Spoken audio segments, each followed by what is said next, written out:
আমার স্বামীরা কে এইভাবে মারছে, আমি এর বিচার চাই। আমার একটা ছেলে আপনাদের সবার জন্য আমার অনুরোধ, সরকারের কাছে আমার অনুরোধ, পাবলিকের কাছে আমার আমার বিচার চাই। আমি আর ফাঁসি চাই, আমি আর কিছু চাই না।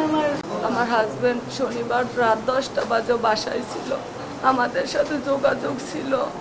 তারপর থেকে তার ফোন বন্ধ, নিখোঁজ। আমরা মডেল থানায় জিডি করি। তারপরে আমরা খোঁজাইতে থাকি, জায়গায় জায়গায় খোঁজাইছি, পাই নাই কোনো জায়গায়। পরে আমাদের ওই যে ওইটা কোন জায়গা বলে, ওই যে না ইকুইরা থানায় গেছি, ওই জায়গায় পাই নাই। ওই জায়গায় আমরা করে আবেদন করে আসছি, পাই নাই। বলছে জানাবো আপনাদের। নগদ নিয়ে এলো হার না মানা হার অফার। সর্বনিম্ন 10,000 টাকা রেমিটেন্স নগদে পাঠালে থাকছে স্বর্ণের হার জেতার সুযোগ। পরে আলা ওই যে সাভার ওই জায়গায়, ওটা আশুরিয়া, ওই থানার থেকে ফোন দিচ্ছে, যে বলছে আপনার কি লাগে, আপনার নাম কি? আমি আমার নাম বলছি, আমার নাম মাকসুদা। কয় সুজন, আপনার কি? আমার হাজবেন্ড।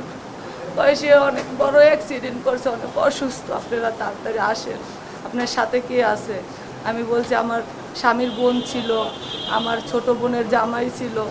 পরে আমাদের ঠিকানা দিছে, ওই ঠিকানায় আমরা যাই। যা দেখে আমার স্বামীরে এই নির্মমভাবে হত্যা করছে। আমার স্বামীরে গাড়ির জন্য হত্যা করছে, গাড়ি নিয়ে গেছে, আমার স্বামীরে মেরে রেখে গেছে। আমার সংসার চালানোর মতন কেউ নয়, আমার শ্বশুর অসুস্থ, আমার স্বামী একাই ইনকাম ছিল, ওই ইনকাম দিয়ে আমরা চলতাম। আমার স্বামীর হত্যার বিচার চাই আপনারা সুস্থভাবে। আমার স্বামীর হত্যার বিচার চাই, আপনার উপরে আমি ভরসা করে এই জায়গায় আইছি। আমি বিচার চাই, আমার সন্তানদের এতিম করতে। আমরা ঘটনাস্থলে গেছি, যাওয়ার পরে আমাদের জিজ্ঞাসা করছে এই লোককে আপনাদের পরে চিনেন? পরে আমি ছবি নিয়ে গেছি আমার স্বামীর, পরে সব জিজ্ঞাসা করছে, তথ্য লইছে। তারপরে আমার স্বামীর লাশ আমাদের দেখাইছে।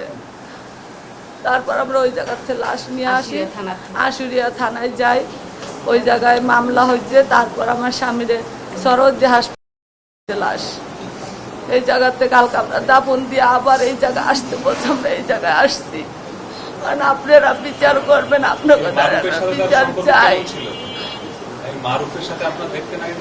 না, আমার স্বামী তো ভ্যান চালাইতো, আমি কখনো দেখি নাই মারুফরে। আমার স্বামী ভ্যান চালাইতো, রাত্রে 10টার ভিতরে বাসায় থাকতো, তারপর বাইরে যাইতো না। আমার স্বামীরা কে এইভাবে মারছে, আমি এর বিচার চাই। আমার একটা ছেলে আপনাদের সবার জন্য আমার অনুরোধ, সরকারের কাছে আমার অনুরোধ, পাবলিকের কাছে আমার আমার বিচার চাই। আমি আর ফাঁসি চাই, আমি আর কিছু চাই না। আমার একটা সন্তান, আমার পৃথিবীতে আর কেউ নেই মাথার দায়িত্ব নেওয়ার জন্য।